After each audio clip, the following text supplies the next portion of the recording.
So ladies and gents, we will roll straight on and we'll roll into our next session, which is being presented by Kylie Marie, who is our Client Success Manager here at Be Online Learning. She looks after all things learning platforms, and she wants to share with you a bit of a success story about how Birch can assist with those that are newly transitioning to online learning. So Kylie, I'm going to stop sharing and, oh, I didn't even share that, how rude. There we go. Let me just try that again very quickly. There you go. There she is. And now I'll stop sharing and hand over to Kylie. Thanks, Kylie. I just thought I'd say hi quickly on the camera before I share my slides, so you know I am here. Sorry, should be coming up now. Turn this off. So thanks, Matt. So yes, I will be looking at some of the key outcomes from our recent Diamond Award winning Best LMS project with one of our aged care clients, ECH. And just a reminder, there's that Q&A box, which I'm yet to reach the presentation status of Matt that can do things at the same time. So I definitely will be looking at them at the end. So ECH is one of our aged care clients. They have a largely mobile and remote workforce across metropolitan and regional South Australia. And at the time of this project, they relied heavily on face-to-face training at central locations, with online learning limited to only a small cohort of staff. They were really conscious of the impact a new LMS would actually have on their staff, and most LMSs they had viewed during the procurement process focused on desktop use with mobile accessibility and afterthought, or in a separate application that actually created different user interfaces. They had novice or beginner digital literacy levels within the organisation. So they were really conscious of this, and with that, they selected the Birch Learning Platform.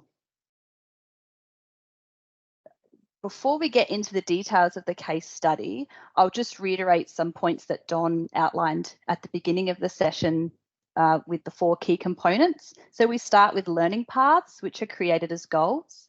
And these goals are made up of elements, which are types of learning activities that users complete, your e-learning content, on-the-job assessments, events.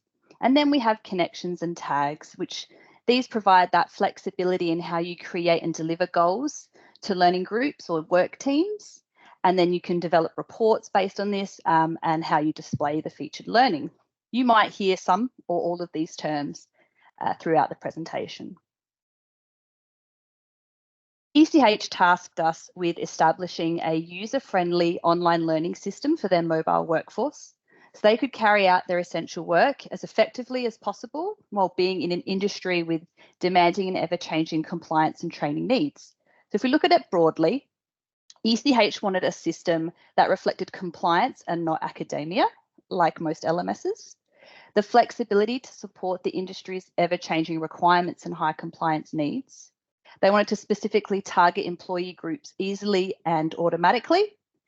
They wanted to provide management a snapshot of their team's compliance, and they were really looking for local tech support and the level of support that they might need within Australia.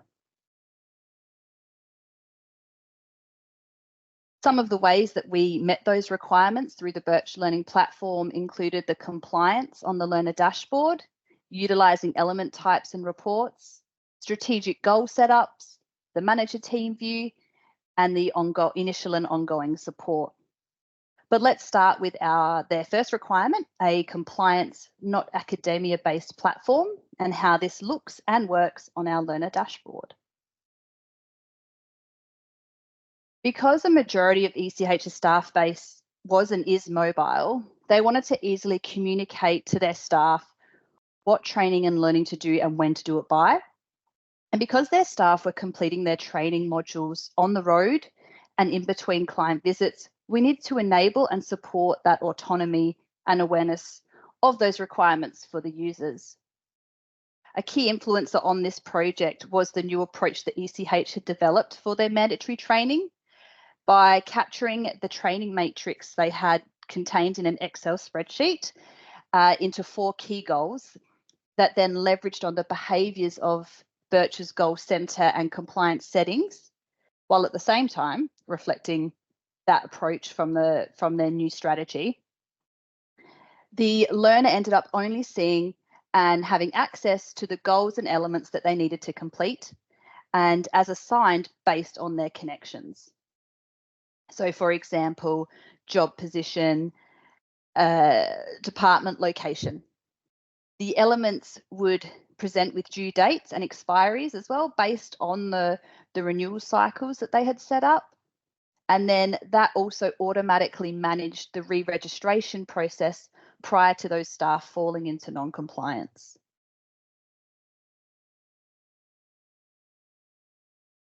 So the goals were also ordered by the most pressing due dates and expiries.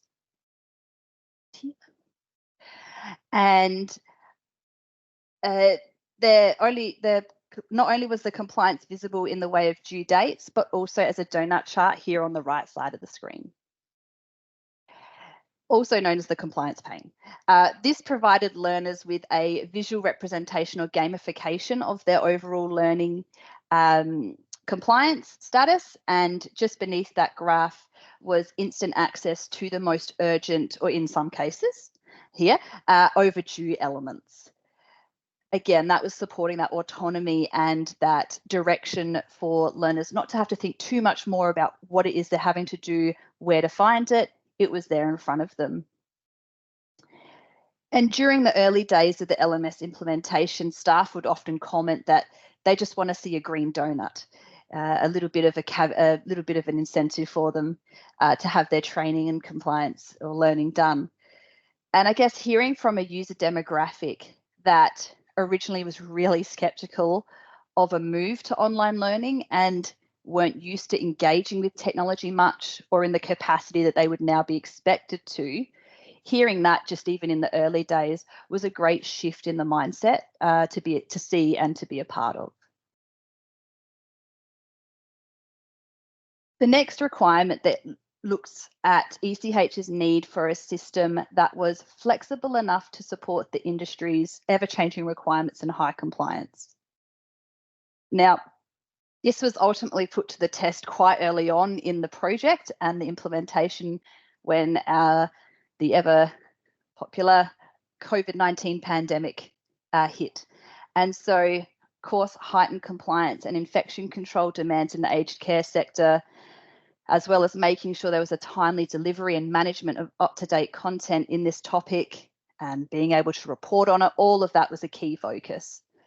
And what initially felt like a massive deviation in the implementation approach, the overall rollout of this learning platform for ECH, it actually created a level of confidence in and awareness of the system's capabilities quite early on.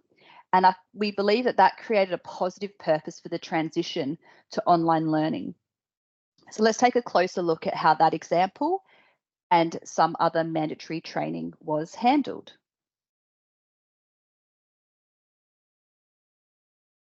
As I said, aged care being one of the most at-risk sectors during the COVID-19 outbreak, ECH needed and wanted to ensure consistent training was being provided to all their staff in a timely manner and was available to report on at a moment's notice.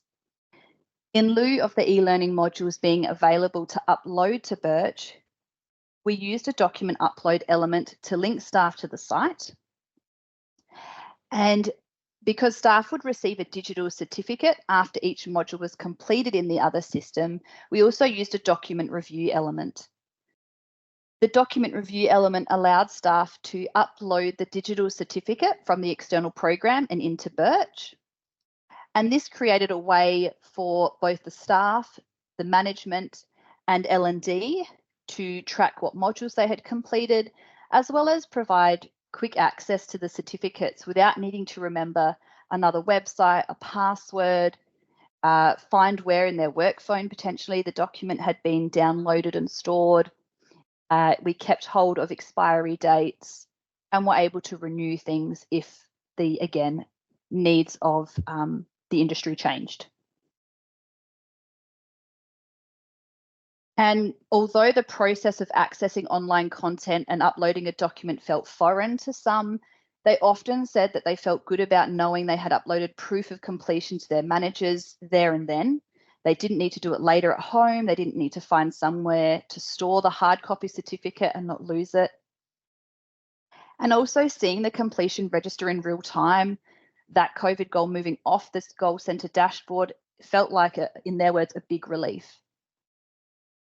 Actually, another cool thing during the implementation of Birch, and I feel it exemplifies Birch's usability, is there would be instances within these system rollout sessions. So it was their first time accessing Birch. We were going through key terminology and different actions and that sort of thing. By the end of the session, you could actually hear the staff assisting each other. So for those that were still just that little bit not confident, there was other staff that did feel confident and were able to show them exactly the steps to take, and they hadn't had experience in Birch themselves. So I think that's a testament to how intuitive this system can be, and helping that perception of online learning. And as time passed, again, requirements for COVID-19 training changed, but ECH has been able to respond to these changes in Birch easily and without affecting the previous record. So by moving the element, it's retained everyone's expiry dates, records, and it's just presented in a new format without duplicating or having to transfer information and records.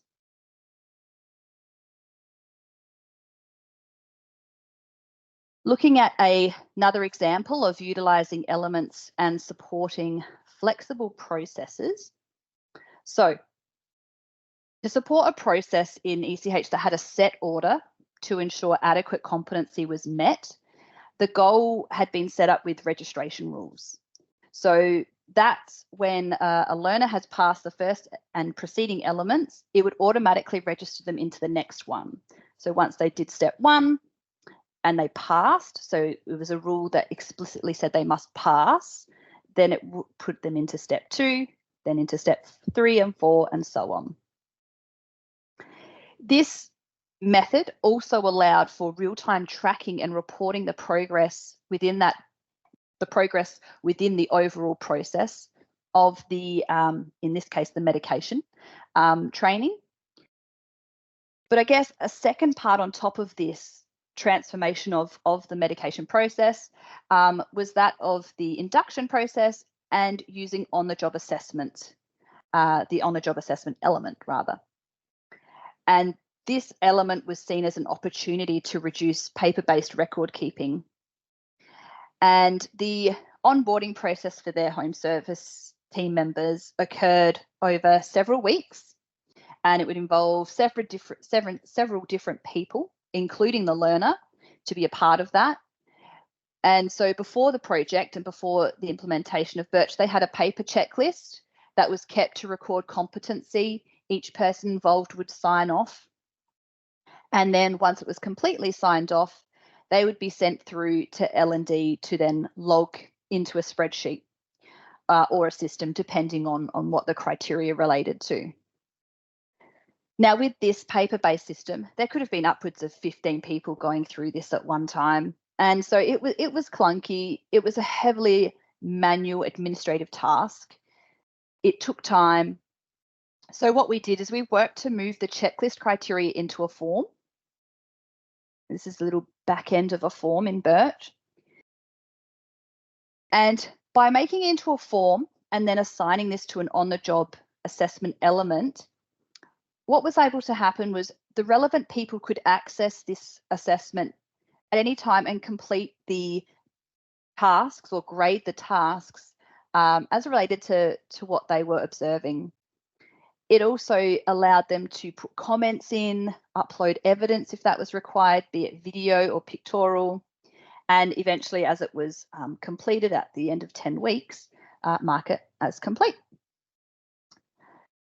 So by doing this, not only did it reduce a paper-based process and administrative workload, and I think I alluded to it a bit in the beginning here, it also enabled compliance reports to be as up-to-date as possible because they were being marked off in real time. There wasn't a delay in the paper reaching the desk of L&D and data being inputted. It was done in the system in real time, and a person could run a compliance report at any stage and get those accurate figures. If changes in the requirements, so back on that form, if there were changes in the criteria, that could be updated and that could then be applied to the element, and anyone with a pending assessment could get that new criteria and meet those needs. Now, ECH wanted flexibility in content, so similar to this, being able to use the system in different ways, but there was also a need for reporting to be flexible or meet their needs in that sort of respect. So I think, without diverging too much from the topic of reporting, I'll give you some more context, because I do like to give a page when it could be a paragraph. But an exciting process that will lead to the reports is the event management process. So for ECH, this was a huge thing. It was a great thing for them to discover when they found Birch. And so for ECH, they would have, and most organizations actually have this, you have consistent training sessions that run throughout the year. Things like organization induction, first aid, manual handling. For ECH, they had medication management. And these sessions would always be planned and set up in their system at the time for at least the next 12 months.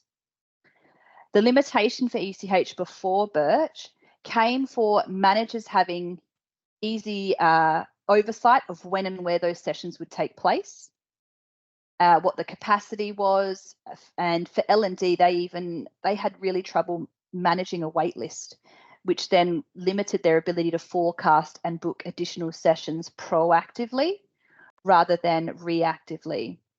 And of course, that brings with it a risk of people falling into non-compliance. So events in Birch, the flexibility of the element, the events in Birch gave learners the ability to manage their own learning. They could request to attend an event. It also gave L&D the ability to manage a wait list. So they would turn on the wait list, and these buttons would change from a request to attend to an add to wait list. So ECH could easily move forward with preempting that or forecasting those additional events. And the other thing with the request was managers were able to then approve a staff member's attendance. So with ECH, they had a really keen interest in not disrupting a client's routine. They wanted minimal to no service disruption. So by providing this manager approval workflow, the managers were able to plan their staff's attendance to training in advance, check that there was no significant disruptions, and then approve that, and a staff member would get notification of attending, their ability to attend. Now, here's where the report comes in, so thank you for bearing with me on that. Click here. So managers, by using the event report in Birch, managers could see all the relevant events and their capacities. They could compare it to the staff member's schedule, as I was saying, and they could determine if the request to attend could be approved or declined. And as most managers, they have little time, they have a lot to do, and they don't want to be setting up reports each time, putting in criteria for searching. So what we did was we built a report like this, and we actually created it as a template for ourselves. So we saved it as a new template, and we then shared that to the managers. So you just here. And they could then run this report at any time. So going back to that screen before, they would get that output. They could refresh it as soon as they run it, and it would give them live information in terms of has that reached capacity by the time they had read their approval requests. Because you've got multiple managers vying for spots. And by having this, people weren't enrolling in a session and then missing out on a spot. And what we actually found is once we had done this initial event report, we then expanded it into monthly compliance reports. And eventually what we found when we started going around after the 6 and 12 month mark of following up with people, how did the implementation go, how are they working with it, managers have started to build their own templates as well, and just little nuances they wanted to know. So they eventually got the hang of it and started running their own templates. New screenshots. So ECH was actually also fortunate to have the capacity to utilize the API calls in Power BI. So not exactly what Don was saying, just the current capability of interacting with Power BI. And while ECH didn't use the APIs to automatically create staff accounts in Birch, which you can do between your HRS and Birch, they used the reporting side of the reporting calls, and they pulled through or pulled out rather any data related to a user or related to their goals and elements. And in one of the examples on the list on the left, they had a Power BI report or dashboard for data discrepancies between the HRS and Birch. And I mean, some of those were exceptions to the rule. You might have had a person that was a manager in the HR, not a manager in the HRS, but in Birch, they were a manager for the sole purpose of approving or managing that team's training. Maybe it was an EA or a PA or something like that. So that would have been an exception that came up in this report. And as ECH did their data checks, they knew then not to mess with that setting in Birch. You can see this one was an organisation-wide compliance, and this was presented to executive and the board. They were more familiar with the Power BI format, so by using those APIs, it helped transition them. They took that transition a little bit longer for them between Power BI and Birch, but this was one of the ways they achieved that. The simplicity of the in-system reports with this ability to go next level with a tool like Power BI was a huge draw card for ECH with Birch. And of course, with what we were told with Don's presentation earlier, it's just going to get better. It's going to get so amazing for everyone new and current with Birch. The next requirement was to be able to target employee groups easily and automatically. So maximum reach, minimum effort with a side of organisational nuance. So I mentioned earlier about the new approach to mandatory training. ECH had several core mandatory training goals to streamline and help transition their staff to online learning. They organised them into organisation-wide training. So that's what applied to everyone, regardless of their job or task. Then another goal that delivered elements as required by the job role. A third as required by task, so they might have been a Tai Chi class instructor or did compression bandaging. And there was one that reflected the expectations of ECH that were on top of those legally required. Within each of these goals, they used streams to organise and deliver the elements to the relevant area, role or task. So I alluded that to at the beginning here. And by doing this, that allowed them to reach target audiences, apply the appropriate renewal cycles, or in some instances, even apply different renewal cycles without duplicating the element itself. So, for example, some of the frontline staff required the element to be renewed yearly, but corporate staff only needed to do it once when they first started.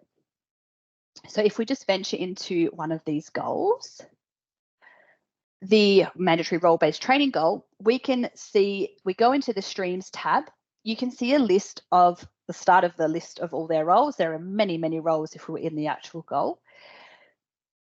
And ECH has made these streams automatic and audience matches. So automatic means it will automatically appear on a person's dashboard if they meet this audience criteria. So if we just go into our connections, we can see here they've applied a job position. So anyone with this job position will automatically get this stream in this goal, and they will have there would be renewal settings applied to this, so they would get a due date or an expiry if they had already done it. Another example of connections, how they used connections was some modules were required to be completed by nurses, but those nurses, it was only a nurse or a group of them at a specific site. So they would apply a second connection down here of location. And so a nurse at Golden Grove, a suburb here in SA, they were the only people that would get it. So not every single nurse in the organisation, only nurses at Golden Grove would receive that goal. Connections could also just be as simple as sending it out to the whole organisation, which we would call a community. It can be as broad or as nuanced as you need it to be. And just one more example now. Don't want to skip ahead. So this is another example of people with dual roles. They would have those applied and they could see what they had to. So the next example I have is the use of time allotted and renewal settings. So prior to Birch, the management of training and expiries was again manual and in an Excel spreadsheet. By adding in these values for new starters and existing staff, the initial and ongoing management became minimal to non-existent. The system would and continues to automatically re-register staff if and as required by this renewal cycle. So when they first start with ECH, they had 60 days to complete this module.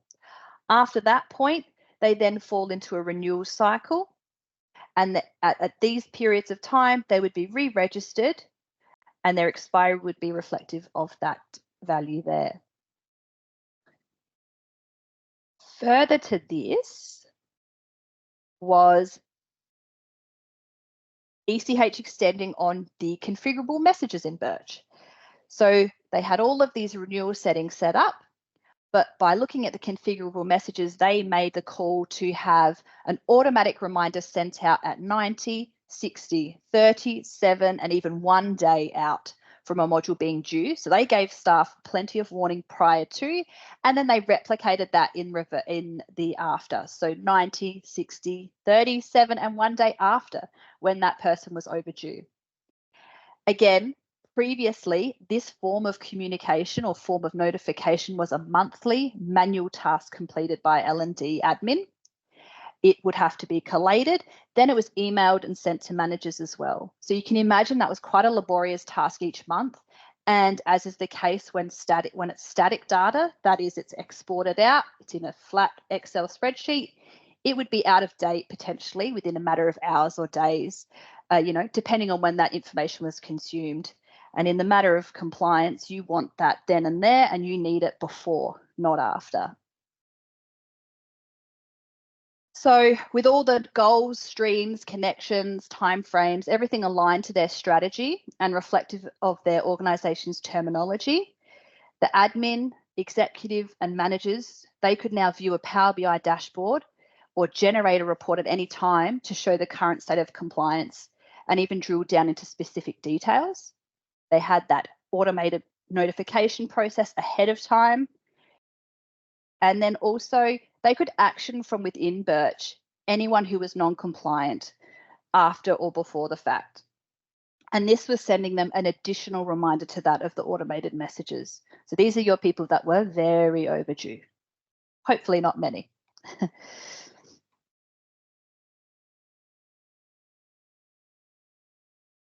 So the next one is we've got manager views. So prior to Birch, ECH's L&D team would collate and create a report each month for each manager, and they would show who was due or at times overdue, and that would be a manual process, as I was mentioning before. Sometimes in the interim, there would always be requests, which were, as is normal, there would be requests to check in on their team compliance, or potentially C-suite wanted requires required various reports and breakdown of compliance figures. So when it came to Birch's manager view, this was one area that it was a no-brainer. It was going to help managers have that snapshot in real time again, and also provide a calendar of their whole team, and then give them those additional functionalities to help the overall administrative process in approvals to attend events, reviewing documents, and running reports. So how that worked was when a user is assigned to either another person as the manager or being managed by, which the higher of the two is the person that automatically receives manager status, and the team view on their dashboard, which is this, just an example. Through this team view, ECH managers were able to see immediately what staff were compliant and non-compliant, what they were non-compliant in. They could see if they had uploaded a document that required their review or an approval request to attend an event. They could also email individuals or the whole team from within Birch connected to their Outlook. So it would be in their Outlook sent files if they needed a record. And further to this team view, their calendar had an additional field, and has, where they saw their own learning, but also that of their team or individuals within that team.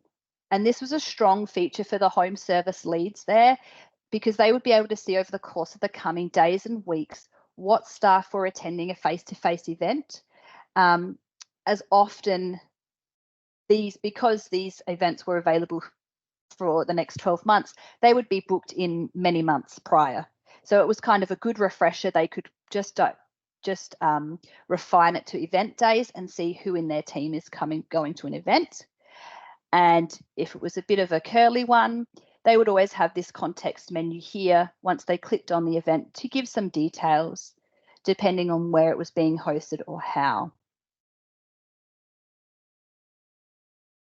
Being a manager also gave them an additional grouping value on reports. So I mentioned before about just the need for them to be able to run a report quickly, not go through criteria.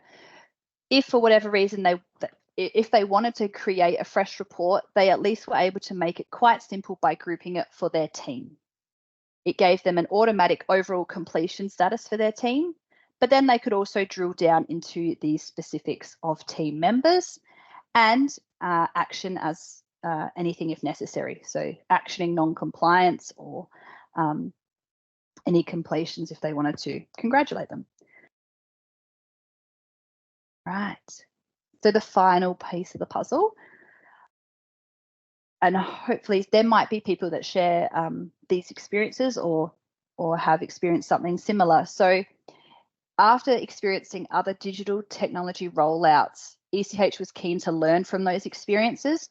And one of those final factors was not just the importance of support in general and during implementation, but also ongoing.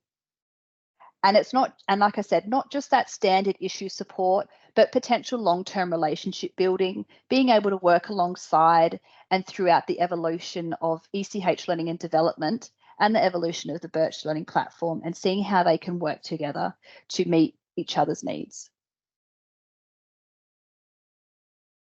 So ECH made it clear from the start of the LMS search and throughout the implementation that establishing a two-way relationship with a consistent go-to person, preferably within a decent locale, to avoid any delayed responses or misunderstanding of requirements, that was important and vital to the project's success. It ensured that ECH, as a consumer of the system, they were aware of the possibilities and solutions via Birch for any of their L&D scenarios. And if they weren't sure, they knew they could rely and ask for advice and options on how best to tackle the issue. What stood out for ECH during the initial discussions was the ready knowledge and that the support team had in how other like industries were using Birch. And then they were also at the same time able to contextualize that for any of the scenarios ECH were asking about or investigating. ECH was also lucky to use a staging or test environment to run through simulations and potential solutions. And they were using their own data in those simulations, but it didn't impact their live site. And if it was needed to, they could then go to the Birch support team, and ask for guidance and follow-up questions. And all of that, as they wanted, occurred in a timely manner. Going back to what I said at the start as well, all of this was completed with a consistent support contact. And the benefit of that we loved and continue to do is they're able to recall previous conversations or support requests, draw on within confidentiality, draw on support requests or scenarios where a solution was presented, and they could refer to that and then build a solution for ECH. And they were also really, really great with providing additional how-to materials. On top of this, ECH considered the potential for, when they were looking at vendors, that potential for collaborative discussions. So just as an example, requesting or having a say in new features and functionalities. And the Birch team at that time was able to provide and demonstrate examples of when this had happened. Now, moving forward, the project's happened. ECH approached the Birch team to potentially request to add an additional field to combat a consistent scenario that they were experiencing, where certificates, they would receive them and they would go into the document review element, but it needed an earlier completion date to what the system would be automatically marking it as, or when the action occurred. So they were asking just for a new field to be added. The governance process for reviewing new additions had to be adhered to, understandably, and appreciating that process. So the Birch platform, they considered its impact on that and the wider client base, both the positive and the negative. But from that, a new field was created on the document review element. And the team at the time were elated when they saw that come through. They were able to get an insight into what that meant and how that would work. And so that allows them now, and all clients, in fact, there are a lot of clients that use it, to put in a previous completion date to that of when the action of marking it complete occurs. Going back to just the overall support that Birch provides, not only ECH, but all clients. We encouraged discussions, and we still encourage discussions and engagement through regular meetings where we discuss current support tickets, feature requests, development releases, and the development roadmap. We have community forums to seek further feedback and use cases on potential feature suggestions. We offer free Birch in Action webinars, so where we explore scenarios similar to what I went through today, but go into the nitty-gritty. We have knowledge center materials. We have training guides that are automatically updated for each release.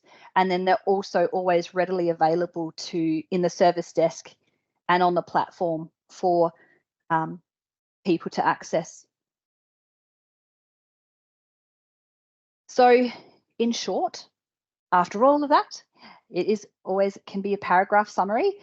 Birch's ability to present a staff member their training requirements automatically and in an easy to digest format, reduce the manual administrative load to manage and disseminate learning to new and existing staff, as well as provide the opportunity to more readily track organisation-wide compliance.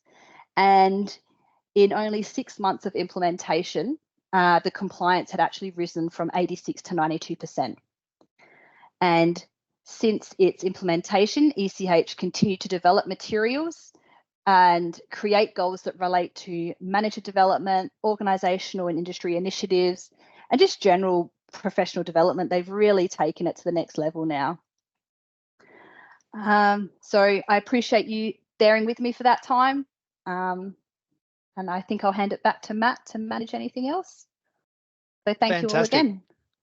Thank you so much, Kylie. That is an awesome overview in regards to how we were able to help out ECH with their needs. And just one question for you. And if there are any other questions, please throw them in the Q&A panel. If, again, I'm going to put you on the spot, same way I put Don on the spot. What was the key win for ECH? What was the one thing they went, oh my goodness, this is what we've been waiting for? So out of all of those wonderful things they could take advantage of, what was the one thing that put the biggest smile on their face? Getting training done. Yep. To put it simply. Getting trained. I think it's that moment of, we need this done. You know, you get your C-suite waking up. This is our priority. Yep. This is our objective. We need it done. L&D was able to go, give us 5 minutes, set it up, bang, bang, bang, and it was out there. Yeah. And out there and in the place. I love the fact about the custom I can't even think of the word, the custom field that you're able to develop too. So it's fantastic to see that there is that capability to do that customization as required, or if needed, or if there is a way we can do it. So I just want to say thank you so much to Kylie Marie for giving us that case study, guys. That is great. Show your appreciation, throw up the old applause if you can. We've just got our international guests have just joined us, but I think we might have a very short 5-minute break just to give people a chance to get up, grab a tea, coffee, glass of water. Basically, the important stuff whenever you're doing a conference, to get up and stretch and get away from the computer. There's nothing more fatiguing than being bombarded by a bunch of light from an LCD monitor. So let's take 5 minutes, guys. I will pop a little sign up saying that we've got a session coming up soon, and then we will get underway pretty much close to 1/4 past, just before 20 past as well. But our guests have arrived, so they are in the building. And yes, we will be back in 5 minutes to get underway. So don't go too far, but you can go far enough to get to the loo and grab a drink and refreshment. And we'll see you back here very, very soon.